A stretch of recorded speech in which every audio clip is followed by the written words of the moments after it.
दास्ता के धाम युग प्रधान महातपस्वी आचार्य श्री महाश्रमण जी के पावन चरणों में कोटि कोटि वंदन। श्रद्धेय मुनिश्री के पावन चरणों में भावरा वंदन। उपस्थित समस्त श्रावक श्राविकागण, आगम गाथा में कहा गया है, जहाँ लाहो तहाँ लो, लाहा लो पवड्ढई, दो मास कयम कज्जम, कोडिये वीन नित्यम। आगमकार कहते हैं जहाँ लाहो तहाँ लूहो, अर्थात जैसे लाभ होता है वैसे वैसे लोभ बढ़ता चला जाता है। लाभ से लोभ बढ़ता है। 2 मासे सोने से होने वाला कार्य करोड़ स्वर्ण मुद्राओं से भी पूरा नहीं होता है। दुनिया में 2 शब्द बहुत प्रचलित है, एक लाभ और दूसरा लोभ। शब्द में ज्यादा फर्क नहीं है, मात्र एक मात्रा का ही फर्क है, परंतु अर्थ में बहुत फर्क है। लाभ होना उतना बुरा नहीं है। लाभ तो अच्छा ही माना जाता है कि लाभ हुआ संसार में, परंतु लाभ से लोभ बढ़ता है। लाभ के पीछे लोभ की वृत्ति काम करती है तो वहां पर वह समस्या कारक बन जाता है। और लोभ के कारण व्यक्ति न जाने कितने प्रकार के माया छल प्रपंच रचता है। एक सेठ जी जल यात्रा कर रहे थे, जहाज में थे, समुद्र में तूफान आ गया, जहाज डगमगाने लगा। सेठ जी घबराए। सेठ जी ने विचार किया, क्या करूं अब? आदमी जब दुख आता है तब भगवान को याद करता है, देवी देवताओं को याद करता है। तो उसने अपने इष्ट को याद किया कि अगर मैं सकुशल किनारे पहुंच जाऊं तो मैंने जो इतना बड़ा घर बनाया है वह घर इष्ट के मंदिर में चढ़ा दूंगा। कष्ट था, दुख में आदमी बड़ी बात भी बोल देता है। उसने बोल दी। संयोग से थोड़ी देर में तूफान निकल गया और जहाज सकुशल किनारे पहुंच गया।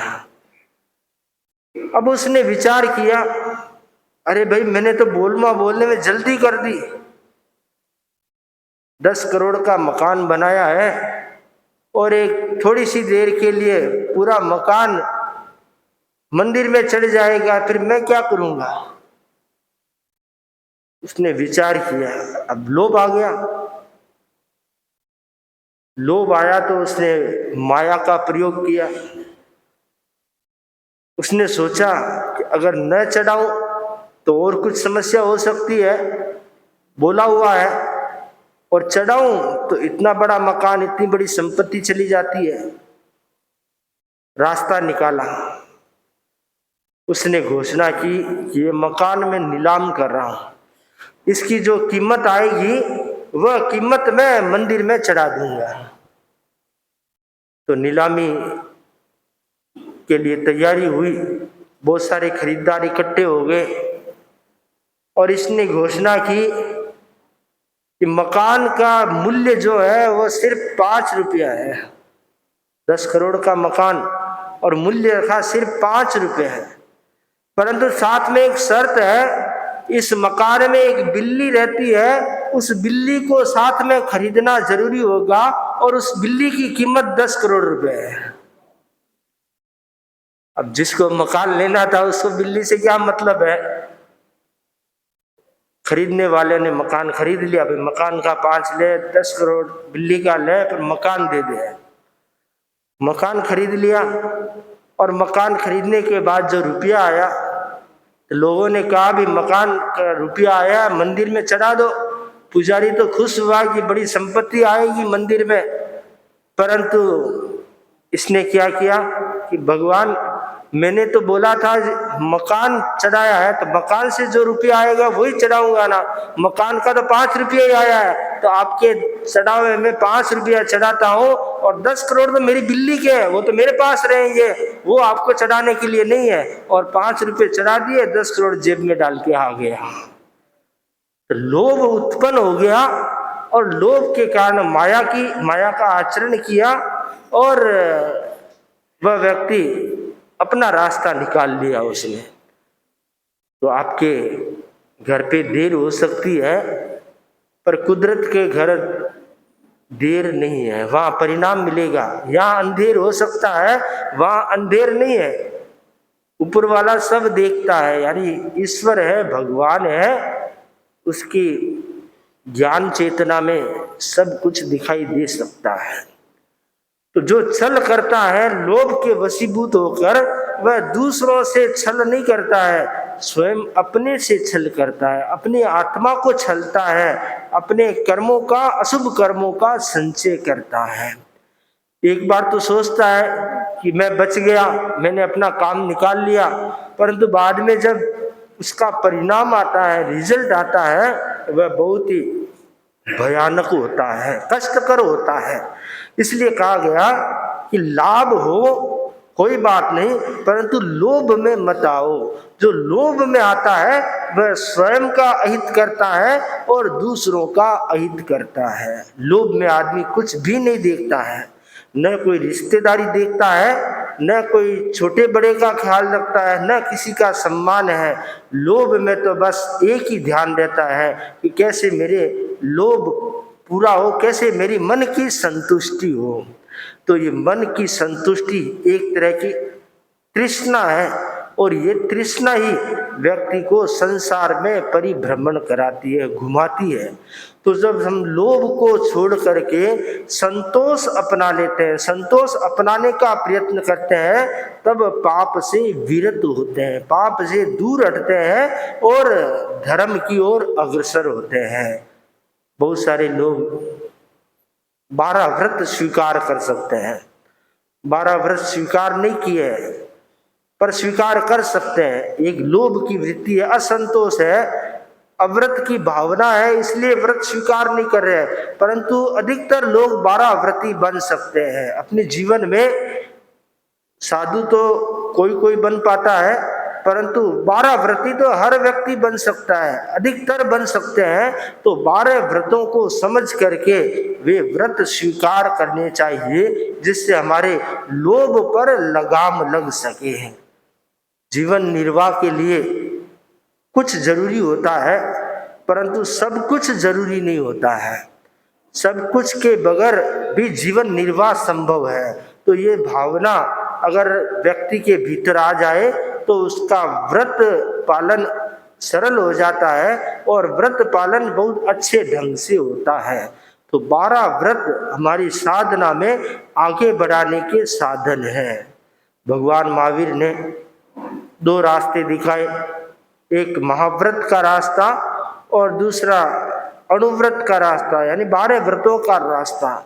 तो जो लोग महाव्रत नहीं स्वीकार कर पाते हैं तो वो 12 व्रत स्वीकार करें। तो 12 व्रत स्वीकार करेंगे तो अपने आप संतोष की भावना उत्पन्न होगी, संतोष की वृत्ति जागेगी, और जब संतोष आएगा तो लोभ पर अपने आप अंकुश आ जाएगा, और लोभ पर अंकुश आया कि अपने आप मन में शांति हो जाएगी। अशांति क्यों होती है?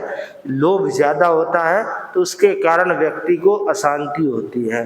तो लोभ जब कम होगा, संतोष का भाव होगा, तो अपने आप शांति हो जाएगी, अशांति नहीं रहेगी। संतोष सबसे बड़ा धन है। आदमी दूसरे धन के लिए भागता है, परंतु वास्तव में संतोष को सबसे बड़ा धन कहा गया है। तो संतोष जीवन में लाने का प्रयत्न करें, कहाँ भी गया, संतोषी सदा सुखी। जो संतोषी है वह सदा सुखी है, और जो संतोषी नहीं है वह लोभ के वशीभूत होकर, तृष्णा के वशीभूत होकर बार बार दुखी होता है। तभी तो इस गाथा में कहा गया है कि 2 मासे सोने से काम होने वाला काम करोड़ स्वर्ण मुद्राओं से भी नहीं हुआ। कपिल गया था राजा के पास कि मुझे 2 मासा सोना मिल जाए। प्रहरियों ने पकड़ लिया, इतनी रात गए कहाँ घूम रहे हो। सुबह राजा के सामने पेश किया गया तो राजा ने पूछा भी क्या तुम चोर हो? मैं चोर तो नहीं हूँ, परंतु मैं इस आशा से आया हूँ कि 2 मासा सोना मुझे मिल जाए, जिससे मेरा काम निकल जाए। राजा ने उसकी सरलता पर खुश होकर कहा कि मांगो, तुम्हें जो मांगना है मांगो, तुम जितना मांगो मैं दूंगा। उसने सोचा कि मैं विचार करूं, चिंतन करूं। गया उद्यान में, सोचने लगा 2 मासे सोने से क्या होगा, आज का काम होगा, कल भी जरूरत पड़ेगी। मैं 100 स्वर्ण मुद्रा मांग लेता हूँ। 100 स्वर्ण मुद्रा भी कितने दिन चल पाएगी, आखिर खत्म हो जाएगी। 1000 मांग लूं, लाख मांग लूं, करोड़ मांग लूं, ऐसे मन में भाव बढ़ते गए, लोभ बढ़ता गया। आखिर उसने सोचा मैं तो राजा का आधा राज्य ही मांग लेता हूँ, तो फिर आराम है, फिर कुछ कहीं जाना नहीं पड़ेगा। ऐसी भावना उत्पन्न हो गई। आखिर चिंतन करते करते सोचा कि जो राजा मुझे देने के लिए तैयार है, मैं उसी का राज्य हड़पने के लिए तैयार हो गया। धिक्कार है ऐसी लोभ की वासना को, तृष्णा को धिक्कार है, मुझे कुछ भी नहीं चाहिए। और कपिल केवली बन गए, मुनि बन गए और बाद में केवली बन गए, साधना के पथ पर बढ़ चले। तो संतोष आया तो साधना सिद्ध हो गई, और लोभ था तो वह लोभ के भंवरजाल में भटक रहे थे। तो जब संतोष व्यक्ति के भीतर आ जाता है, लोभ अपने आप सीमित हो जाता है, तब वह व्यक्ति संसार में सुखी बन जाता है। संसार में सुखी कौन है? संतोषी जो है वह सुखी है, वह हमेशा सुखी है। कष्ट आ सकता है, तकलीफ आ सकती, पर सुखी रहेगा, वह दुखी नहीं रहेगा। तो संतोष जीवन में अपनाए, व्रत ले और आवश्यकताओं आकांक्षाओं का सीमाकरण करें, उसे सीमित करने का प्रयास करें। 10 जोड़ी कपड़ा है, रोज तो कोई 10 जोड़ी पहनते नहीं है, 2 जोड़ी 3 जोड़ी पहनते हैं, तो 3 जोड़ी उपरांत मेरे त्याग है। भोजन करते हैं, रोज 5, 10, 15 पदार्थ खाते होंगे,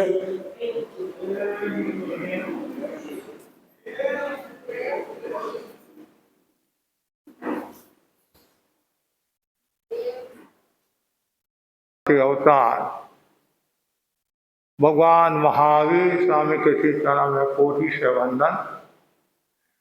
युग प्रधान आचार्य महासमुद्र के चरण में कोटि से वंदन। मुनिवृंद, उपास्य, धर्म प्रेमी भाई और बहनों, दैनिक प्रवचन के अंतर्गत ऐसे तो आज का विषय है मने रक्षेश्वर से योगेश्वर, जो हमने रविवार के दिन इसकी चर्चा की थी। आज हम आगे बढ़ते हैं। पाप प्रक्षालन की प्रक्रिया है प्रायश्चित। पाप प्रक्षालन की प्रक्रिया है प्रायश्चित। भगवान महावीर की वाणी है, जन्म दुक्खम जरा दुक्खम रोगाय मरणाय अहो दुखो ये संसारो जक्त पिसंति जंतव। प्रभु महावीर ने कहा जन्म दुख, जरा दुख, रोग दुख और मरण दुख, पूरा संसार दुख की भट्टी में जल रहा है। पूरा संसार दुखों का सागर है और क्लेशों का घर है। इसे निजात पाने का, छुटकारा पाने का एकमात्र आधार धर्म है। धर्म आत्म शुद्धि का साधन है। धर्म से व्यक्ति अपने जीवन को संवारता है, सजाता है और आचरण को निर्मल बनाता है। धर्म की आराधना करने वाला व्यक्ति आत्मा से महात्मा, महात्मा से परमात्मा बनता है। प्रभु महावीर ने धर्म के 4 सूत्र दिए हैं: दान, शील, तप, भावना। दान का भी बहुत मूल्य है, शील का भी मूल्य है, भावना का भी मूल्य है, तो तप का भी कम मूल्य नहीं है। जैसे ही चातुर्मास प्रारंभ होता है और तपस्या की एक तरह से बाढ़ आने लग जाती है और घर घर में तपस्या का माहौल हो जाता है। कोई नवकाशी करता है, कोई पौर्षी करता है, कोई एकाशना करता है, कोई आंबिल करता है, कोई उपवास करता है, कोई बड़ी तपस्या करता है, कोई 10 पचकान करता है, कोई सोलिया तप करता है और भी तीर्थंकर तप आदि न जाने कितने कितने तप करते हैं। और तप जो है वह कर्म निद्रा का सहयोगी। तपस्या करने से कर्म निद्रा होती है, आत्मा की पवित्रता बढ़ती है, आत्मा की उज्ज्वलता बढ़ती है। तपस्या की निद्रा के 12 भेद बताए हैं। 6 भेद बाह्य तपस्या से संबंध रखने वाले हैं और 6 भेद आंतरिक तपस्या से संबंध रखने वाले हैं। कल हमने उनोद्री की चर्चा की थी, आज हम प्रायश्चित की चर्चा करेंगे। जैन दर्शन में प्रायश्चित का बहुत बड़ा महत्व है। जो व्यक्ति प्रायश्चित कर लेता है, समय पर प्रायश्चित कर लेता है, वह आराधक पद को प्राप्त होता है। और जो प्रायश्चित नहीं करता है, शुद्धि नहीं करता है, वह विराधक पद को प्राप्त होता है। इसलिए ज्ञानी जन प्रायश्चित एक प्रकार की चिकित्सा है। चिकित्सा रोगी को कष्ट देने के लिए नहीं की जाती है, परंतु रोग निवारण के लिए की जाती है। इसी प्रकार प्रायश्चित भी राग आदि अपराधों के उपशमन के लिए किया जाता है। प्रायश्चित का अर्थ है जिसमें मूल गुण और उत्तर गुण विषयक अतिचारों से मलिन आत्मा शुद्ध हो, उस आलोचना आदि तपस्या को प्रायश्चित कहते हैं। सरल भाषा में प्रायश्चित का जो अर्थ बताए, प्राय का अर्थ है पाप और चित्त का अर्थ है शुद्धि। जो पापों की शुद्धि होती है, पापों की धुलाई होती हो, पापों का प्रक्षालन होता हो, उसका नाम है प्रायश्चित। प्रायश्चित 4 प्रकार का बताया है। पहला जो प्रायश्चित है वह यह है प्रतिसेवना प्रायश्चित। दूसरा है संयोजना प्रायश्चित। तीसरा है आरोपणा प्रायश्चित। चौथा है परिकुंचना प्रायश्चित। पहला जो बताया गया है प्रतिसेवना, इसका अर्थ है नहीं करने योग्य कार्य का सेवन करना प्रतिसेवना है। जो कार्य नहीं करना है वो यदि कार्य करता है वो क्या है? प्रतिसेवना। उसकी शुद्धि के लिए जो आलोचना प्रतिक्रमण आदि किए जाते हैं उन्हें प्रतिसेवना प्रायश्चित कहा गया है। इसके 10 भेद है। कितने भेद है? 10 भेद है। उसमें पहला जो भेद है वह है आलोचना। प्रायश्चित के 10 भेदों में पहला भेद क्या है? आलोचना। आलोचना से तात्पर्य है संयम में लगे हुए दोष को गुरु के समक्ष स्पष्ट वचनों से सरलता पूर्वक प्रकट करना आलोचना है। आलोचना मात्र से जिस दोष की शुद्धि हो जाए उसे आलोचनार दोष कहते हैं। मतलब आलोचना कर ली तो आपकी आत्मा शुद्ध होगी। ऐसे दोष की आलोचना करना आलोचनार प्रायश्चित है। जैसे साधु के लिए साधु गोत्री जाता है, पंची समिति के लिए जाता है, आवश्यक कार्य के लिए यदि बाहर जाता है और उसमें यदि दोष आदि लग जाता है और गुरु के सामने जो आलोचना करता है वह इसी प्रायश्चित के अंतर्गत आता है। आपने देखा होगा जब गुरुदेव प्रतिक्रमण कराते उससे पहले साधु वंदना करते हैं और आलोचना करते हैं। दिन में 2 बार पंची गया, गोत्री गया और कोई कार्य के लिए गया, उसमें कोई दोष आदि लगा हो तो मैं उसकी आलोचना करता हूँ। और आलोचना सबको करनी चाहिए। और जो व्यक्ति यदि आलोचना नहीं करता है वह व्यक्ति विराधक भी हो सकता है। विराधक भी हो सकता है। यदि हम पुराने इतिहास को पढ़े तो हमें प्रेरणा मिलेगी, बोध मिलेगा। जिन्होंने आलोचना नहीं की उसका क्या परिणाम आया है। गृहस्थ में सीता की घटना का वर्णन आता है। जब वो गृहस्थ जीवन में थी, पूर्व भाव में, वर्तमान भाव में नहीं, पूर्व भाव में वह वेगवती नाम की लड़की थी और उसके पिता का नाम श्री भूमि और माता का नाम सरस्वती था। संपन्न परिवार, आराम से रहते थे और अपना कार्य भी सुचारू ढंग से करते थे। एक बार ये वेगवती घूमने के लिए गई।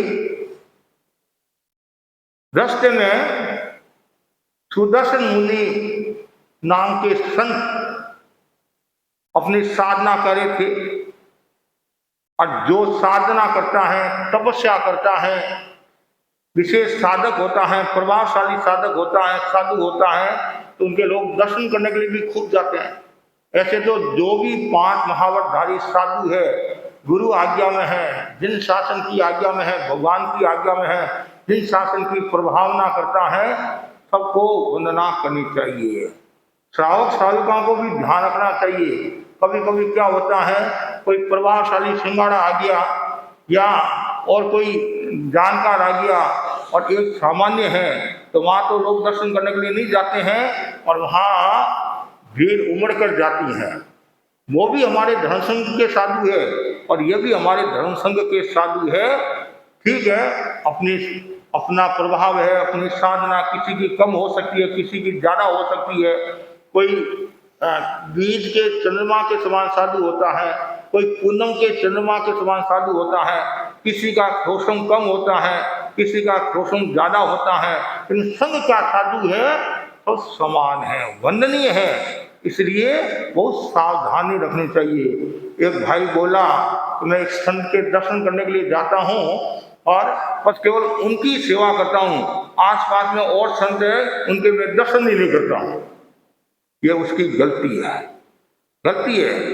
तो इसका मतलब ये हुआ आपने स्वार्थ के खातिर जा रहे हो या और कोई कारण से जा रहे हैं। और वो भी तो हमारे धर्म संघ के साधु है, धर्म संघ के साधु है। अब एक साधु को वंदना करते हैं और 5 को वंदना नहीं करते हैं, 2 को वंदना नहीं करते हैं, तो कभी कभी उल्टा भी पड़ सकता है, नुकसान भी हो सकता है और सावकपन में कमी भी आ सकती है। सावकपन में कमी भी आ सकती है और कभी कभी साधु के मन में भी दूसरा भाव आ सकता है। छद्मस्त है, मौनी कर्म का उदय है, इसलिए बहुत सावधानी रखना। और सुदर्शन मुनि थे, प्रभावशाली थे, तो पूरा गांव उमड़ पड़ा। बाहर मंदिर के आसपास वहां साधना करते होंगे और ये घूमने के लिए गई, जंगल में घूमने के लिए गई और रास्ते में देखा कि इतने लोग कि कौन है, संत मुनिराज है, और उसको वो प्रशंसा सहन नहीं हुई। कभी कभी होता है हम किसी की प्रशंसा करते हैं तो दूसरे को सहन नहीं होता, हमारे को बहुत सावधानी रखनी पड़ती है, कहीं मुश्किल नहीं हो जाए, मुश्किल नहीं हो जाए। ऐसा होता भी है, चाहे श्रावक हो, श्राविका हो, कोई भी हो, 2 बार यदि मैंने किसी व्यक्ति का नाम ले लिया तत्काल उसके मन में आ जाएगा। और मैं 50 साल से यहाँ सेवा दे रही हूँ, 50 साल से समय समय कर रहा हूँ, ये कर रहा हूँ, मेरे को तो महाराज पूछते ही नहीं है, और ये काल का छोकरा को पूछ रहे हैं। उस समय ये भावना भाना, ये भी हमारे धर्म संघ का श्रावक है, अच्छा काम करता है। आप भी अच्छा काम करो, आपका भी नाम लिया जाएगा। समय समय पर हमारे गुरु भी नाम लेते ही नहीं लेते हैं, अच्छा काम करते हैं, संघ की सेवा करते हैं, प्रभावना करते हैं तो नाम लेते हैं। और नाम लेने के लिए मेरा नाम ले इसलिए मैं काम करूं, ये भी भावना नहीं रखना। हमारा एकमात्र लक्ष्य क्या है? कर्म निजरा, आत्मा की विशुद्धि, संघ की सेवा, ये भावना होनी चाहिए। मतलब कभी कभी क्या होता है, पैसा के बल पर अध्यक्ष बन जाता है, कई बार खुद के बल पर अध्यक्ष बन जाता है, कई बार और कोई कारण से अध्यक्ष बन जाता है। अध्यक्ष बना कोई बात नहीं, लेकिन पैसों का प्रभाव नहीं दिखाना चाहिए, श्रावकपन दिखाना चाहिए। मैं श्रावक हूँ और श्रावक बनकर संघ की सेवा करो।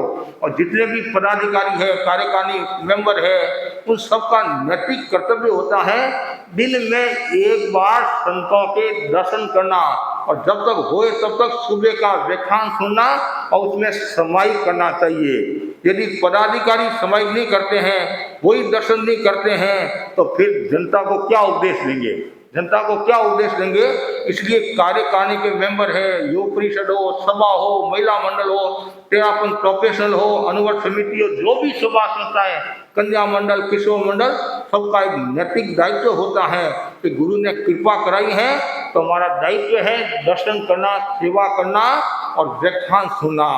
अध्यक्ष तो कोई भी बन गया, 2 साल पूरे हो जाएंगे, फिर नीचे उतर जाओगे, फिर आपको कौन पूछेगा। इनसे अच्छा है श्रावकपन की साधना चलती रहे। जैसे प्रधानमंत्री से पूर्व प्रधानमंत्री होता है, राष्ट्रपति से पूर्व राष्ट्रपति हो गया, तो लोग क्या करें, हमारा खास बात ही पूर्व राष्ट्रपति, जैसा ये है वैसा मैं हूँ, और कितना फर्क पड़ जाता है। लेकिन श्रावकपन होगा नहीं तो कोई खतरा नहीं है, कोई खतरा नहीं है। वो पहले भी था, आज भी है, आगे भी रहेगा। और साथ में ये भावना भाना कि मेरा भी वह दिन आए, मैं श्रावकपन से आगे बढ़ूं, 5वें गुणस्थान से 6ठे गुणस्थान में जाऊं, ये भावना भानी चाहिए। वीतराग बनूं, ये भावना भानी चाहिए। उस मुनि की मतलब प्रशंसा सुनी और उसको सहन नहीं हुआ। किसको? उस वेदवती को सहन नहीं हुआ, और सहन नहीं हुआ तो क्या हुआ, उसने उसके ऊपर आरोप लगा दिया, अरे क्या करे हो तुम, क्या करे हो, और इस मुनि की इतनी सेवा करे हो, इतने दर्शन करे हो, और आपको पता है कि मैंने इस मुनि को कल एक स्त्री के साथ देखा था, एक स्त्री के साथ देखा था। अरे आरोप लगाना तो सरल है, और वो जब उदय में आएंगे तब पता चलेगा मैंने एक स्त्री के साथ देखा था। ये बात कही और बात करती लोगों का मन फिर गया, दिमाग तो किसने लगाया नहीं।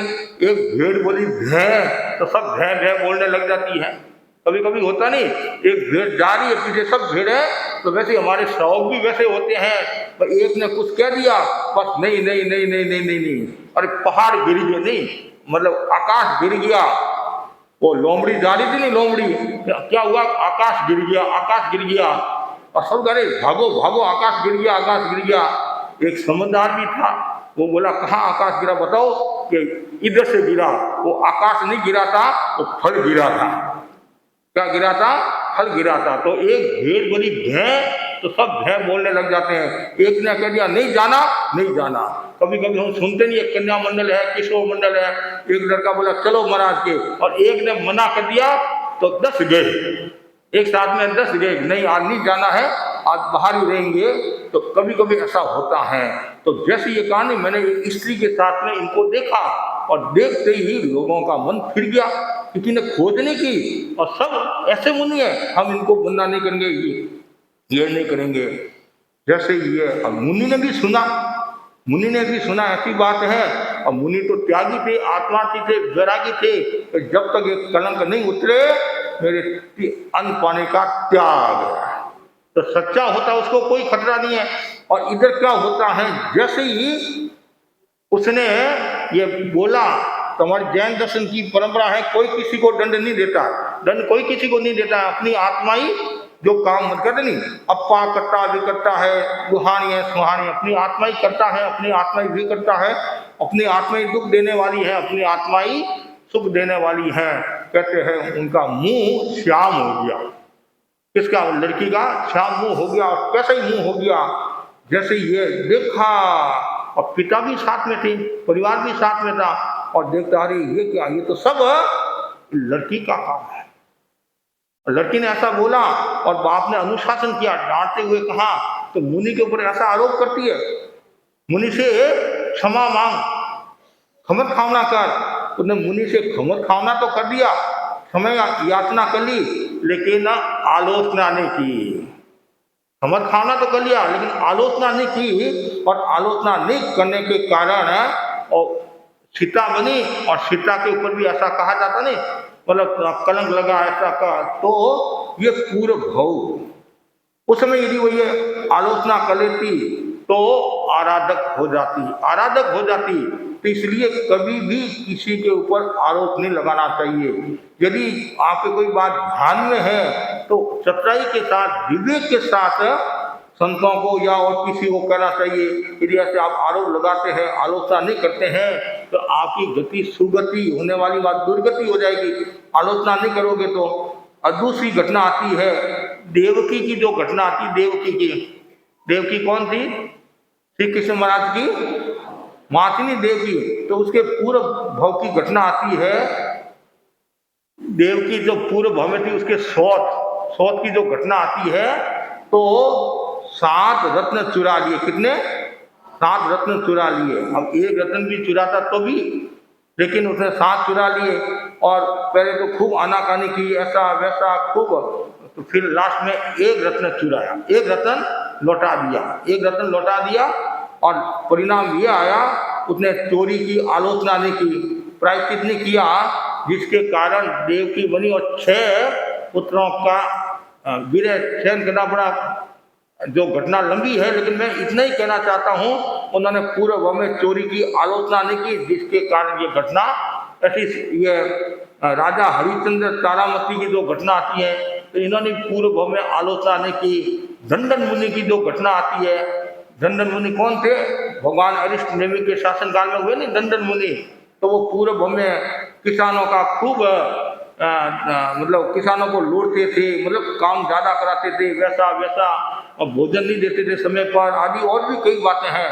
उन्होंने आलोचना नहीं की, जिनके कारण इतने बड़ी शक्ति संपन्न होने के बावजूद भी, लब्धि संपन्न होने के बावजूद भी उनको आहार के पूर्व भाव में वो किसानों को समय पर आहार नहीं देते। 10 बजे का भोजन का समय है, 12 बजे भोजन का समय है, तो अभी तो आज 1 घंटा और काम करो, 2 घंटा और काम करो, 3 घंटा और काम करो।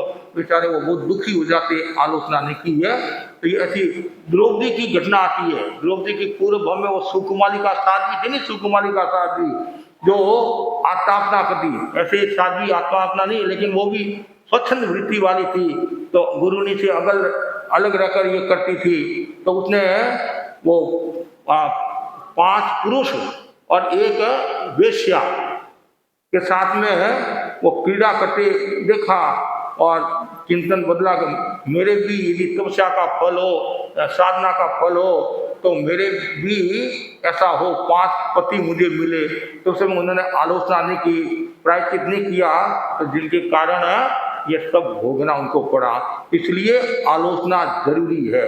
तो ये हमारे लिए तो पंची समिति आदि जाते, उसके अर्थ में ये आलोचना है। और ऐसे भी कोई भी श्रावक है, उसको आलोचना कर लेनी चाहिए। तीसरा, ये पहला सूत्र हो गया आलोचना। दूसरा है प्रतिक्रमण, अर्थात किए हुए दोषों से पीछे हटना, अर्थात उसके पश्चाताप स्वरूप मिच्छामि दुक्कड़म, मेरा पाप मिथ्या हो, ऐसी भावना प्रकट करना प्रतिक्रमण है। जिस दोष की मात्र प्रतिक्रमण से शुद्धि हो जाए वह प्रतिक्रमणार दोष है, एवं उसके लिए प्रतिक्रमण करना प्रतिक्रमणार प्रायश्चित है।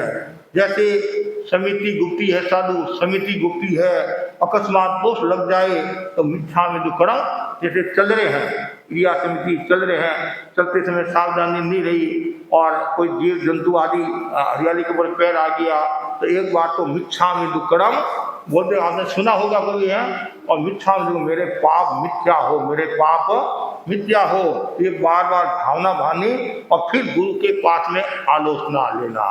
जैसे आप लोग भी आलोचना लेने के लिए आते नहीं महाराज, मेरे 2 इंद्रिय जीव की हिंसा होगी, 3 इंद्रिय जीव वाले की हिंसा होगी, पंचेंद्रिय की हिंसा होती, कई आते हैं। कभी कभी आप ये किवाड़ खोलते हैं, चिपकली मर जाती हैं तो प्रायश्चित लेने के लिए आते हैं, तो प्रायश्चित ले लेना चाहिए। और ये भी कहा गया है प्रायश्चित लेने के बाद में जल्दी उतार देना चाहिए, जल्दी उतार देना चाहिए, ताकि माथा पर कर्जा नहीं रहे। और कोई काम से यदि आप वो नहीं कर सकते हैं तो स्वाध्याय, ध्यान, एकासना, नवकाशी, उपवासी, उसके एवज में जो आता है वो करके प्रायश्चित कर लेना चाहिए, शुद्धि कर लेनी चाहिए, जिससे आत्मा निर्मल और पवित्र हो जाएगी। तीसरा बताया तदुभया, जैसे आलोचना प्रतिगमन 2 हो गया, तो आलोचना और प्रतिगमन दोनों साथ, उसको बोलते तदुभया। तदुभया है तदुभयान, इसका मतलब है आलोचना और प्रतिगमन दोनों करने से जिस दोष की शुद्धि हो उसके लिए आलोचना प्रतिगमन करना तदुभयार प्रायश्चित है। जैसे एकंद्रीय आदि जीवों का संगठन होने पर साधु द्वारा उक्त प्रायश्चित लिया जाता है। अर्थात पहले तो मिथ्यामि दुक्कड़म बोला जाता है, यानी जैसे मैंने बताया नहीं, हरियाली पर पैर आगे, पहले मिथ्यामि दुक्कड़म, फिर प्रायश्चित लिया जाता है, तो 2 हो गया नहीं, आलोचना और मिथ्यामि दुक्कड़म। चौथा है विवेकार के ऊपर, इसका मतलब है किसी वस्तु के विवेक त्याग से दोष की शुद्धि हो, उस वस्तु का त्याग करना विवेकार प्रायश्चित है। जैसे आधा कर्मी आदि आहार आ जाता है, कभी कभी ध्यान नहीं रहता है, आधा कर्मी आहार आ गया, जैसे साधु गोश्री के लिए जाते नहीं, तो गोश्री कर ली और फिर बाद में पता चला ये आधा कर्मी भोजन है।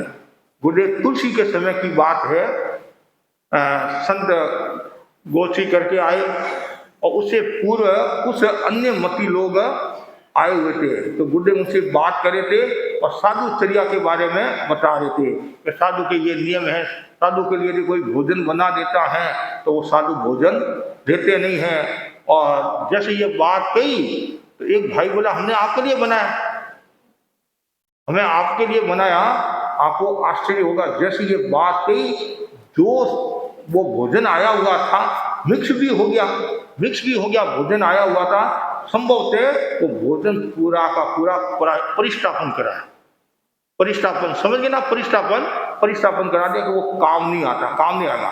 आज यदि हमारे को भी पता चल जाए कि ये आधा कर्मी भोजन है तो हम काम में नहीं लेंगे, और मिक्स हो गया तो फिर परिष्टापन करना होता है। परिष्टापन तो बहुत बड़ा ये दोष माना गया है, इसलिए जैसे आधा कर्म आदि आहार आ जाता है तो उसको अवश्य पढ़ना पड़ता है, ऐसे करने से दोष की शुद्धि होती है, तो उसको बोलते हैं विवेक आहार। विवेक हो गया नहीं, विवेक हो गया।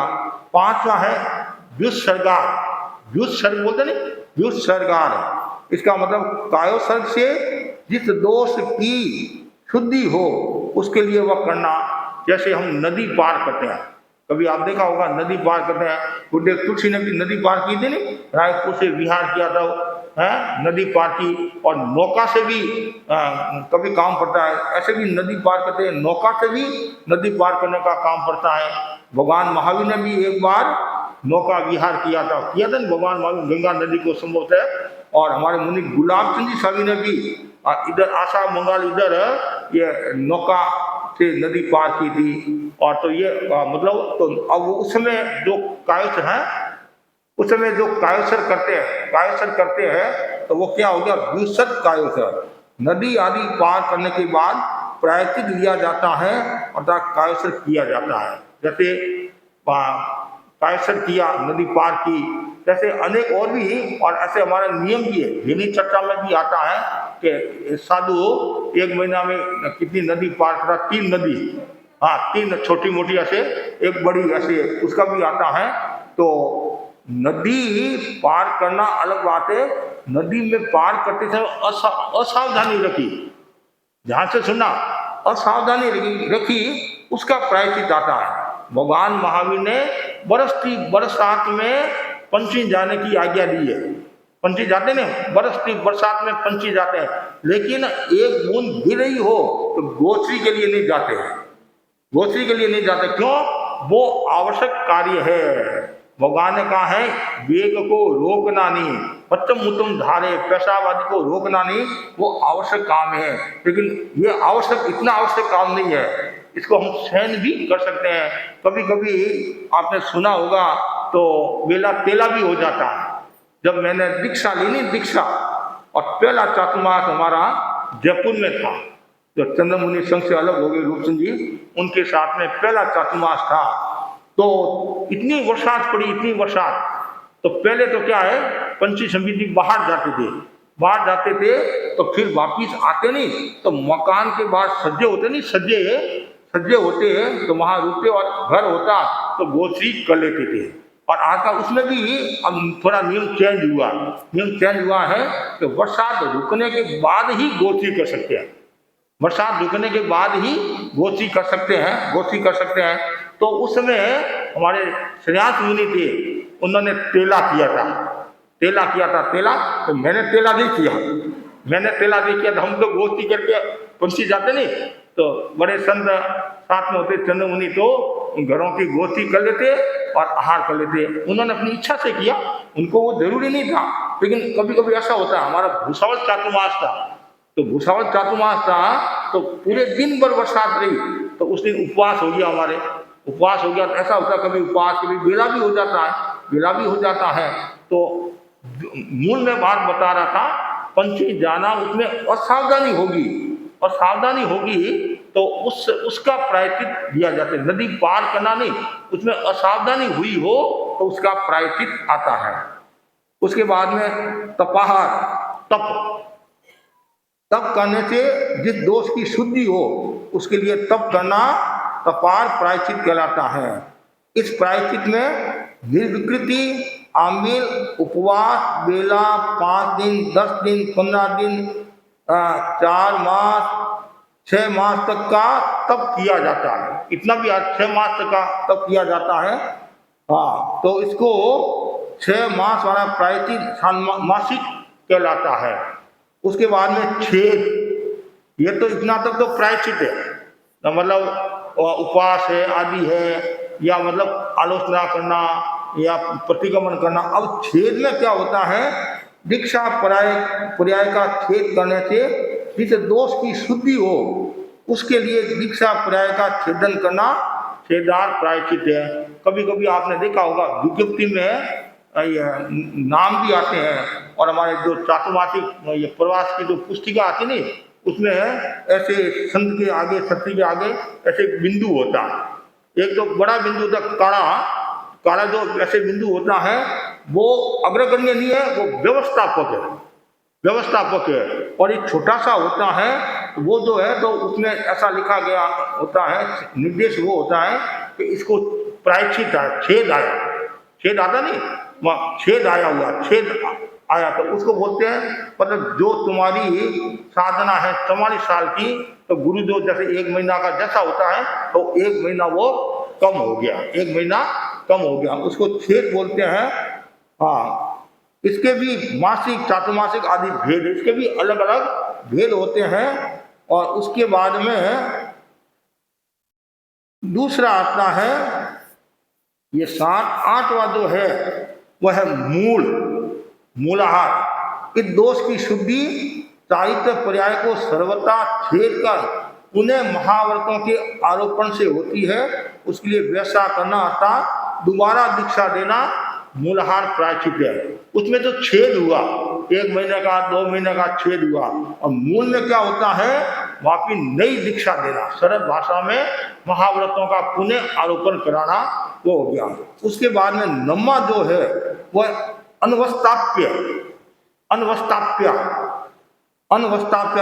इस दोष की शुद्धि संयम से अलग होकर विशेष तप गृहस्थ का वेश धारण कर फिर से नई दीक्षा लेने पर होती है।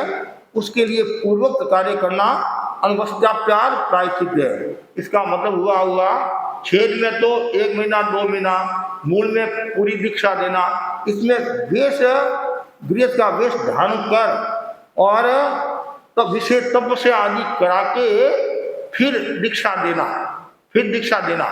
एक तो मूल तो है कि भाई उसने कोई गलती की आदि की तो नई दीक्षा वो किसी भी वेश में हो सकती है, साधुपना के वेश में भी हो सकती है।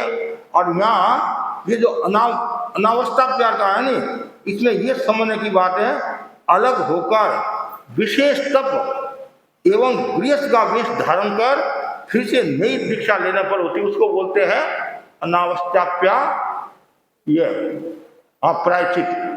और लास्ट में है, ये भी बहुत समझने जैसा है, पारांचिकार।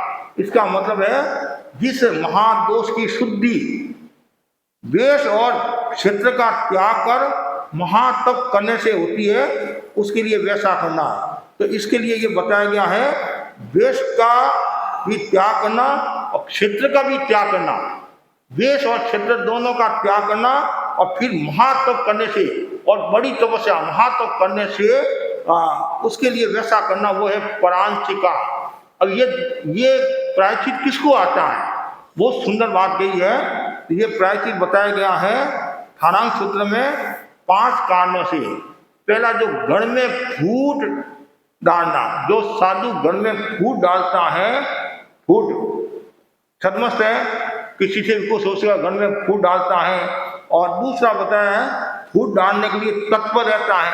एक तो फूट डालना, एक फूट डालने के लिए तत्पर रहता है निरंतर, कि मैं संग में फूट डालूं, वो बार बार देखता रहता है कैसे फूट डालूं, कैसे ये करूं वो। तीसरा बताया साधु आदि को मारने की भावना रखना, साधु आदि को मारने की भावना रखना, मारने के लिए छिद्र देखते रहना, मारने के लिए छिद्र देखते रहना और बार बार असंयम के स्थान रूप सावधि अनुष्ठान की पूछताछ करते रहना, अर्थात अंगुष्ठ कुड्य आदि प्रश्नों का प्रयोग करना। ये 5 कारणों से ये प्रायश्चित आता है, जिसका नाम है पारांचिकार प्रायश्चित।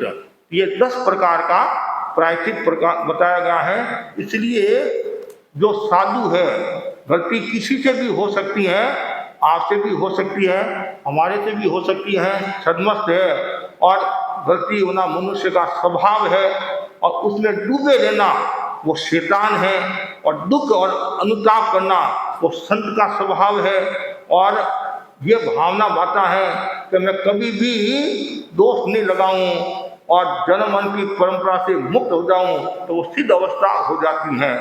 इसलिए ये भावना भाव कि मेरे से कोई गलती नहीं होए और गलती हो जाती है तो प्रायश्चित करके शुद्ध हो जाना चाहिए। जैसे भारवा होता है ना, भारवा, जैसे आदमी के ऊपर वजन है, वो 2 कोस 3 कोस से लेकर आए, लकड़ियों का जो वजन होता नहीं, तो जब तक लेकर आए वो कितना भार महसूस करता है, और जैसे ही घर आता है और नीचे रख देता है तो वो भारहीन, मतलब कितना हल्का होता है। महीने पहले पानी लेने के लिए जाती थी, पानी 2 मटका 3 मटका 4 मटका ऐसे पानी लेकर, 2 इधर हाथ में खाक में ऐसे मतलब लेकर, तो जैसी वो घर में आती ही सासू जी जल्दी करो, नीचे उतारो, और नीचे उतार देती तो वो हल्कापन महसूस है। तो वैसे ही जो व्यक्ति प्रायश्चित ले लेता है तो वह हल्का हो जाता है, कर्मों से हल्का हो जाता है और आत्मा उज्जवल होती है, आत्मा पवित्र होती है। प्रश्न खड़ा होता है प्रायश्चित कौन करेगा? जो माया है रखने वाला वो प्रायश्चित नहीं करेगा, शल्य रखने वाला प्रायश्चित नहीं करेगा। जिसकी आत्मा सरल होती है वही प्रायश्चित का अधिकारी। निशल्य वृत्ति बोलते नहीं, वृत्ति कौन है? तो निशल्य वृत्ति प्रायश्चित कौन करेगा?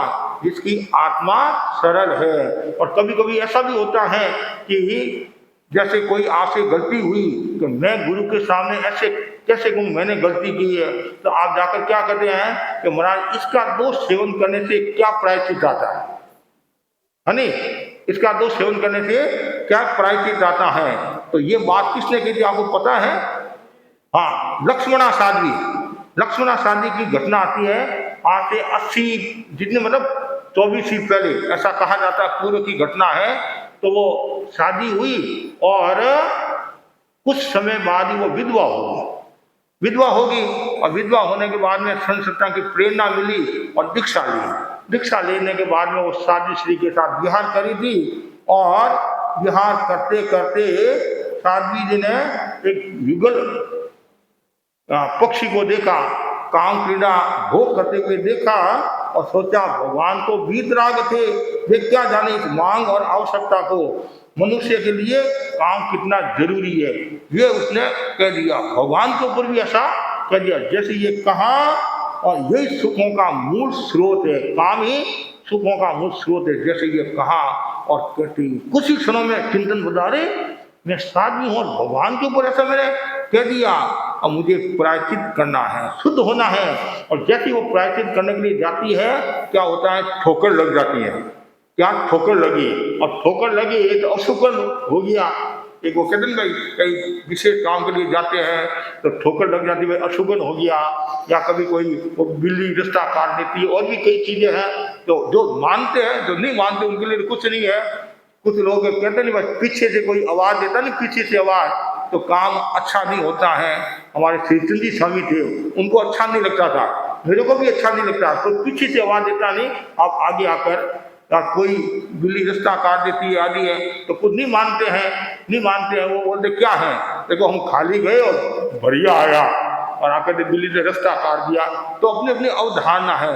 तो वैसे ही उस साध्वी ने अवशुभन हो गया आदि में कल ऐसे करते करते समय फिर आके गुरुनी जी के पास में आई और गुरुनी जी से कहा कि यदि कोई ऐसी बात देख ले तो इसका क्या प्रायश्चित आता है, क्या प्रायश्चित आता है। वो जिस लहजे में बोली, जिस भाव में बोली, तो गुरुनी थी। आप जानते हम होशियार है, तो आपसे भी होशियार है, आपसे भी होशियार है। तो गुरुनी ने कहा कि जिसने गलती की है, जिसको प्रायश्चित करना है, वो मेरे पास आ जाएगी, वो मेरे पास आ जाएगी। जिसने गलती की है, जिनको प्रायश्चित लेना, वो मेरे पास आ जाएगी। ये बात थी तो बताओ फंस गई। अब वो कैसे बोले कि मैंने गलती की है। तो मैंने कहा नहीं, जो निशल्य, जो मतलब जिसके भीतर में शल्य नहीं है और जो सरल है, वही प्रायश्चित कर सकता है, वही प्रायश्चित कर सकता है। ऐसा कहा जाता है कि इसका कितना प्रायश्चित आता है, तो उस हिसाब से मैं प्रायश्चित कर लूँ, बोले तपस्या करूँ, शुद्धि हो जाएगी। ऐसा कहा जाता है। ध्यान से सुनने की बात है। 10 वर्ष उपवास, कितना, 10 वर्ष उपवास, 20 वर्ष आंबील और 16 वर्ष मांस खमण और 4 वर्ष विविध तप। इस प्रकार 50 वर्ष तक साध्वी लक्ष्मणा ने तपस्या की, परंतु आराधक नहीं हुई। क्यों? उसने आलोचना नहीं की। आलोचना इसलिए बहुत महत्वपूर्ण है, आलोचना करना। और जो व्यक्ति आलोचना करता है वो आलोक को प्राप्त होता है, जो प्रायश्चित करता है वो शुद्ध हो जाता है। इसलिए सभी भाई बहनों को कहना चाहता हूँ, गलती किसी से भी हो सकती है, प्रायश्चित कर लेना चाहिए। और जितना ज़्यादा प्रायश्चित जल्दी करोगे उतना ही कल्याण होगा। जैसे आप से गलती हुई और आप गुरु के पास जा रहे प्रायश्चित करने के लिए, गुरु के पास जा रहे हैं और जाते जाते रास्ते में आपका आयुष्य पूरा हो गया। क्या आयुष्य पूरा हो गया, फिर भी आप आराधक हो। क्यों? आपकी भावना निर्मल है, आप प्रायश्चित के लिए जा रहे थे, आत्मा की शुद्धि के लिए जा रहे थे। और एक है कि विराधक कौन, आपने सोचा आज नहीं कल कर लूंगा, परसों करना है, अभी तो बहुत टाइम पड़ा है। और उसके बीच में यदि वो आयुष्य पूरा हो गया, प्रायश्चित नहीं किया, तो क्या हो गया? विराधक है। तो सबको आराधक होना है, विराधक नहीं होना है।